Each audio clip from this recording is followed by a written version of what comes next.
76% of the American people approve of President Trump's State of the Union address. What does this mean to national politics? The biggest thing that Trump wanted to achieve was to show that he's not the ogre that they make him out to be, and that America can achieve things. And I think he did achieve that. The president did not declare a national emergency over border security. Will the wall still get built? Well, I expect him to keep pushing for it. It'll happen in fits and starts. It will be a campaign issue in 2020, and then the discussion will be renewed in 2021. Could New York's new abortion law backfire on the Democratic Party? I'm not sure what to say about that. I think it probably depends on who you're asking. And could a Democratic theorist justify the ultimate rationale of late-term abortion? People are uncomfortable with it, and I think Democrats ought to listen to their opponents about this and realize that there are legitimate moral questions about abortion. America will never be a socialist country. The president said America will never be a socialist country. Are the American people with him?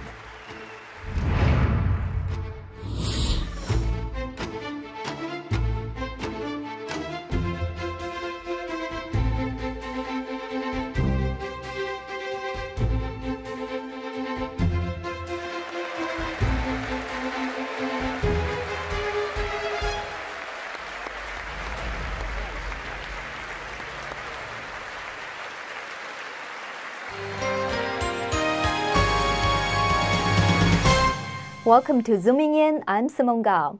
President Trump's State of the Union address is what a lot of people didn't expect. In my opinion, it's the most unifying and presidential speech he's given so far.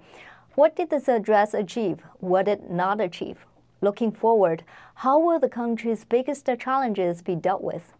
I spoke with two authors from both sides. Tom B. Rustin has spent a lifetime in politics, working in 8 presidential campaigns at the national level and in countless local and statewide efforts. He's a civil rights advocate and author of Soul of a Democrat.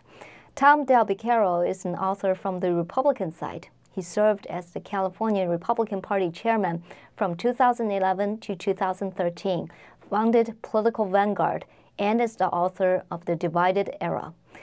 I gave both of them plenty of time to elaborate their views. I believe a Socratic dialectic in which both sides strive to bring out the best of their reasonings is the only way we as a nation can come to sound solutions to the problems we face.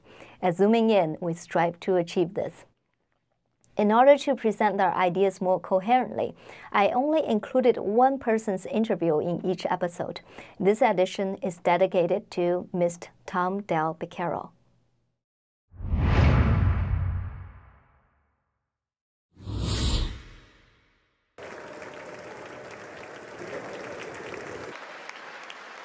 On the night of February 5th, President Donald Trump delivered his second State of the Union address to a joint session of Congress.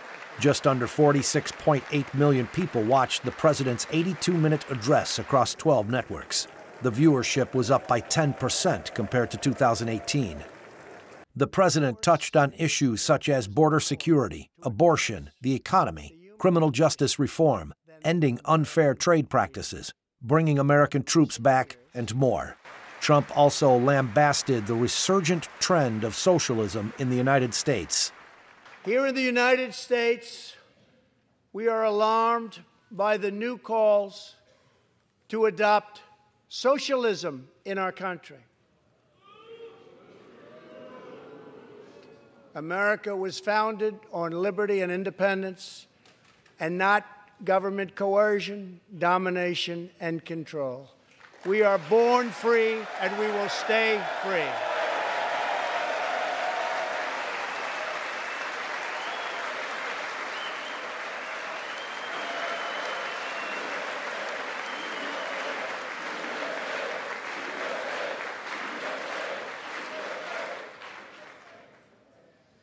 Tonight, we renew our resolve that America will never be a socialist country.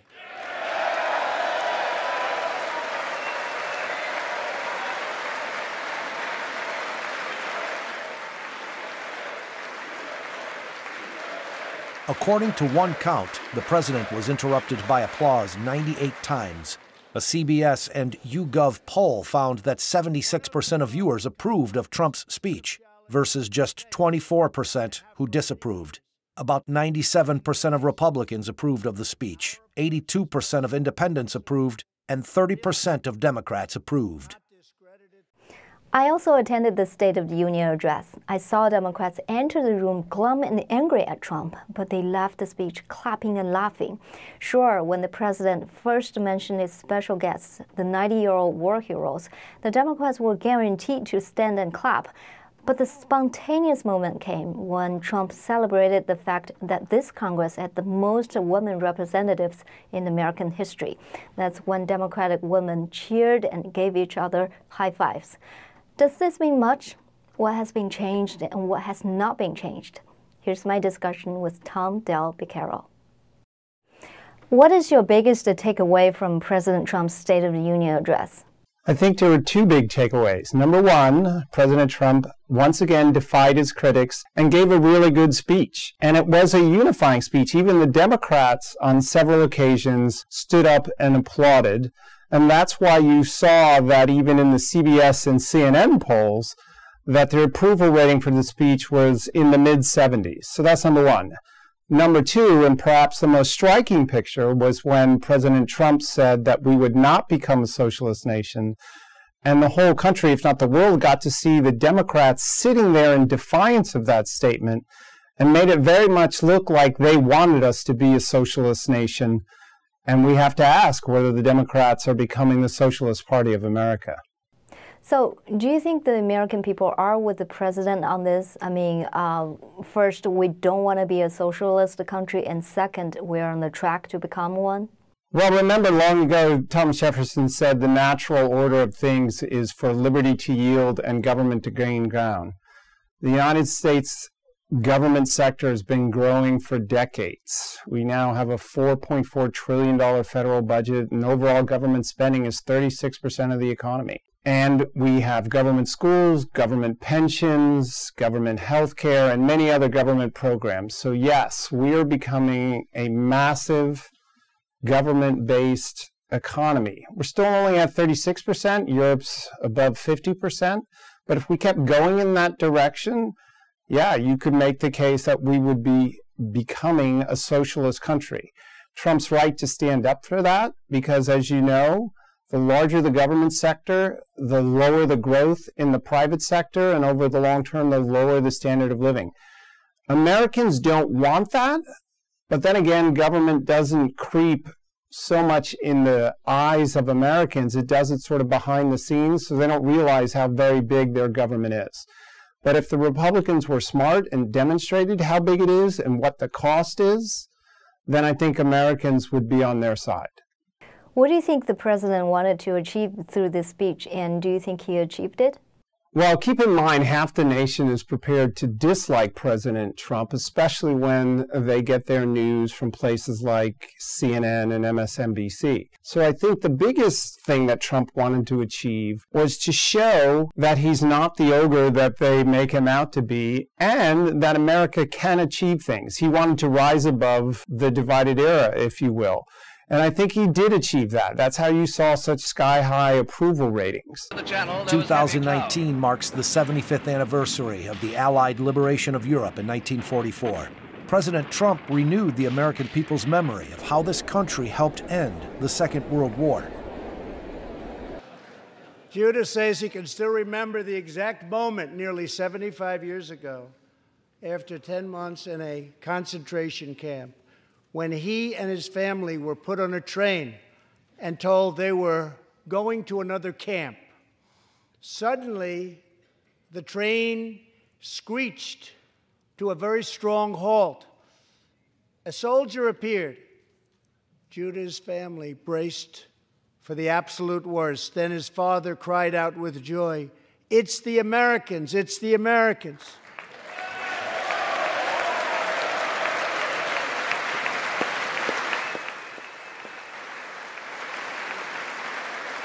A second Holocaust survivor who is here tonight, Joshua Kaufman, was a prisoner at Dachau He remembers watching through a hole in the wall of a cattle car as American soldiers rolled in with tanks.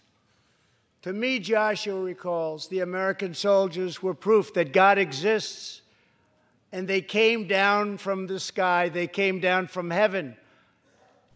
When the president renewed our memories of D-Day, when he told emotional stories of both the survivors and the heroes, what was it like for you? And what do you think the president's message is? Well, it was impossible, really, to watch that without being stirred. I mean, the amount of sacrifice that what were 18-year-olds at the time, or around that age, made is incomprehensible to Americans today. And yet it changed all of world history for all of time. And so it's a stirring moment. And keep in mind, we can only have a few more of these moments. Those 18-year-olds in the early 1940s, they won't be here much longer. And I think what he was trying to achieve is, A, to actually celebrate their lives, but B, for Americans to understand that they have done great things. They should be proud of their country. Remember, there's a lot of Democrats who claim not to be proud of America at this moment. And most of America doesn't think that way. So what Trump was doing was connecting a good majority of Americans with the country's greatest accomplishments, and then challenging them to achieve more. I thought he was very successful doing that in the speech. I think this speech ranks with some of Reagan's best. Coming up, President Trump did not declare a national emergency on the southern border. Will the wall still get built?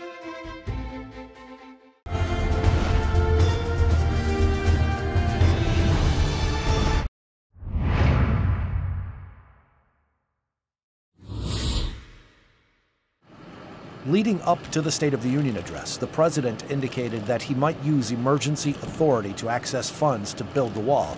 That did not happen on Tuesday night. Now, Republicans and Democrats must join forces again to confront an urgent national crisis.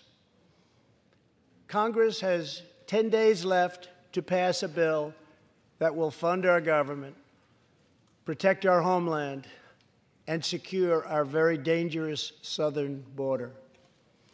Now is the time for Congress to show the world that America is committed to ending illegal immigration and putting the ruthless coyotes, cartels, drug dealers, and human traffickers out of business.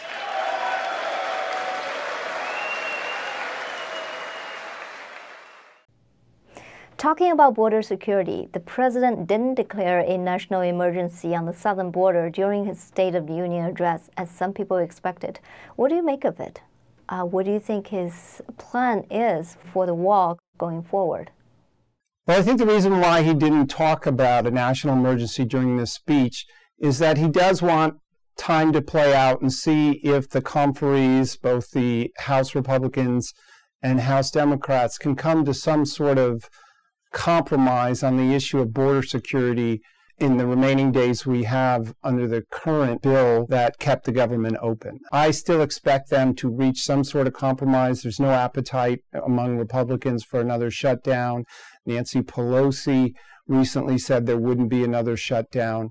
So rather than injecting that into this speech, which, by the way, would have become the topic of discussion afterwards, everything else would have been forgotten if he had declared that national emergency. He had a higher goal for this speech, so he left it out, give them a chance to compromise, and he made the case as to why there is actually a crisis at the border. There is, between drugs, human trafficking, sex crimes, violence, the treatment of women who make their way up from Central America. All those are crisis proportions. So he made that case, but he still gave time for compromise, and I think that was the wise thing to do. So do you think the president will really build the wall, and how is he going to go about it? Well, I think this issue has been a part of American politics for decades and decades. It was a big deal during the Reagan administration. It's been a big deal ever since. Part of the wall is being constructed now. He just wants to extend not only that portion, but the portion that already exists. He made the case on what a difference is made in San Diego, and I guarantee you walls work. So what he's doing is continuing discussion. Will he get all that he wants? No, no president ever does. But this will be a continuing discussion, and I bet if you and I were sitting here again 10 years from now, some portion of this discussion would still exist. So I expect him to keep pushing for it. It'll happen in fits and starts. It will be a campaign issue in 2020, and then the discussion will be renewed in 2021.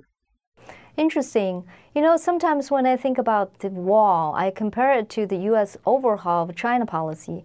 You know, the China engagement policy that has largely been promoted by the big American corporations lasted for several decades before average Americans and also the big corporations with intellectual property theft and forced technology transfer really felt the pain. And once that happened, and also because of Trump, America quickly snapped out of it. So I wonder if the border problem will also be like that. When the average Americans really feel the pain, everything will change. Well, generally, there's three aspects to the current immigration debate. There is the national security concern, those coming over the border, potential terrorists. There is the violence and drugs along the border, and then there's the issue of jobs. Historically, if the economy is not growing, immigration becomes a big deal because those here already are in competition with those coming for jobs. This isn't just true for America. This has been true through all of time. So while the economy is growing, and it is doing quite well in America right now, the issue of jobs is downplayed. So they won't feel that in the same degree as they were when the economy wasn't growing under President Obama. I think this issue of whether the Americans will come to support more border walls will come down to whether Republicans make the case on the extent of the violence and the potential terrorism. And in order to do that, they have to do what you're doing right now, which is take a video of something actually happening. They have to go down to the border and they have to show actual video of the violence, the danger, the crossings, so that it's not disputable. Right now, when Nancy Pelosi says the walls are immoral, those are just words. But if you put a picture to it, and the immorality of the violence that's occurring to people, or the fact that terrorists do come across, things of that nature, only then will I think that the dynamic really change and Americans get behind a more robust border security policy. Coming up, America is shifting to the right. Which party is riding the tide?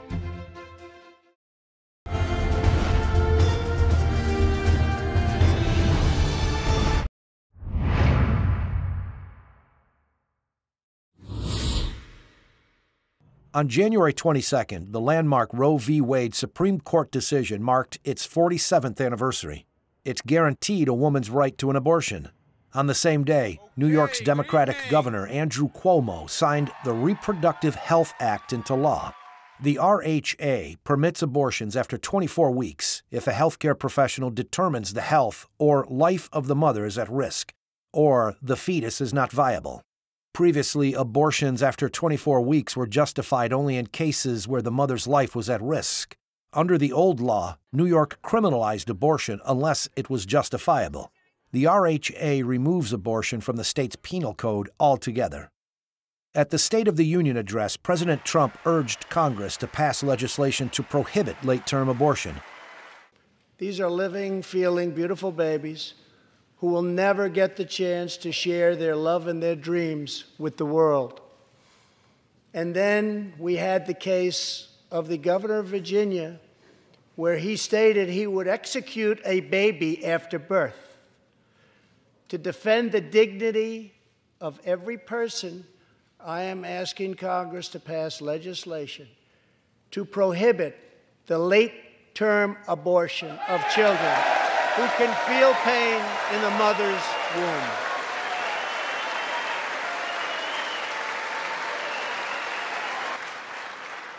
Let us work together to build a culture that cherishes innocent life.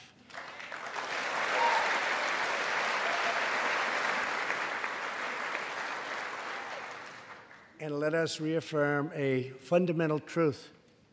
All children, born and unborn, are made in the holy image of God. Another emotional moment was when the president talked about New York's new late-term abortion law. He urged the Congress to pass laws prohibiting late-term abortions. So do you think the president is doing the right thing? And do you think the majority of Americans are with the president on this issue? Well, certainly from my personal perspective, he's doing the right thing, and I think he's doing the right thing by his own conscience.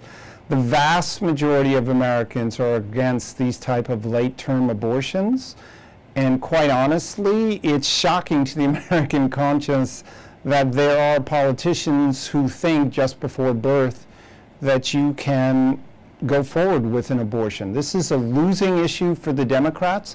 They are pushing far too far to the left in the eyes of Americans. So by highlighting this issue, Trump is doing the right thing from a moral standpoint, from his own conscience, and it's also in keeping with the views of the vast majority of Americans. According to a recent Pew Research Center poll, looking ahead, 58% of Republican and Republican-leaning registered voters say they want the GOP to move in a more conservative direction. Among Democratic and Democratic-leaning registered voters, 53% of them want the Democratic Party to move in a more moderate direction, while 40% want the party to move further left. This number dropped since Donald Trump's presidential election victory in 2016. At that time, 49% of Democrats wanted the party to head in a more liberal direction. You are the author of The Divided Era. How serious do you think this problem is, and whether and how do you think the country should go forward as a whole? Well, if you consider my premise of the book, The Divided Era, which is basically the more government decides, the more it divides, because every action of government picks a winner and a loser and someone to pay for it. The larger government gets, the more divisive it gets. And so right now, government continues to grow in America. It's about at 36%. Actually, there's the potential as the private sector continues to grow for it to be of a smaller percentage. But the Democrats are not interested just in the economy anymore. In fact, I could make the case that the economy is way down on the list to them. They're more interested in social justice. So the chasm between Democrats and Republicans is as large as it's ever been in American history. And while that chasm continues to get farther and farther apart, with the Democrats pushing for essentially socialism and the Republicans pushing the opposite way, there really is very little opportunity for compromise between them. And so, in my mind, the division's going to continue until there's an overriding reason to bring them together, like a foreign policy concern, the last one of which we had, sadly, was 9/11. So I expect this division to continue. All right. How do you think the president is doing? Does he want to unite the country, or even if he's not able to unite the country, is he doing the right thing for the country? Well, I think from a policy perspective, he's doing quite well. The economic and regulatory reforms these undertakings are making a huge difference. The reason why we have growth in excess of 3% right now is solely due to policy changes that freed up the American economy and gave Americans a chance to bring the economy back, as compared to what it was like under President Obama, when the heavy hand of government was keeping growth down. On the foreign policy front, 5 years ago, America was watching the beheadings of ISIS on TV, and that seems like a distant memory now. He's made strides with respect to North Korea. He's making strides with respect to a better trade policy with China. So I think from a policy perspective, he's doing well. But keep in mind, the Democrats aren't interested just in the economy. In fact, I don't think they're very much interested in the economy. They care more about social justice. They're obsessed with picking the next Supreme Court justice. So they're going to disapprove of anything Trump does. I mean, Trump could give away the winning lottery numbers, and they would complain that asking what took him so long to help everyone. So from that perspective, I think Trump's doing well from a policy point of view, but he's still under attack. They won't be very aggressive in the short term, but they're going to find their voice again. In about 4 months, the Democrats are going to start their debates to get the presidential nomination in 2020. Those are going to be lively, and they're going to be very far to the left. And that's when all the stories are going to change coming out of America. How far left is America going to go? And Trump gets to cut a very different viewpoint by saying we shouldn't be socialist. We need to grow the economy, not your taxes. So I think that's really what's this year's going to be about, how far left the Democrats go. And Trump needs to demonstrate that he's already have things on the mend, and there's no reason to go backwards. This concludes my interview with Tom Del Beccaro. Next week, we'll have Tom Reston. Please let us know what you think by writing to us on Twitter at ZoomingInSimone. Thank you for joining us for this edition on the State of the Union. If you liked it, please share. You can also join the conversation on our Facebook page and subscribe to our YouTube channel, Zooming In with Simone Gao. Goodbye until next time.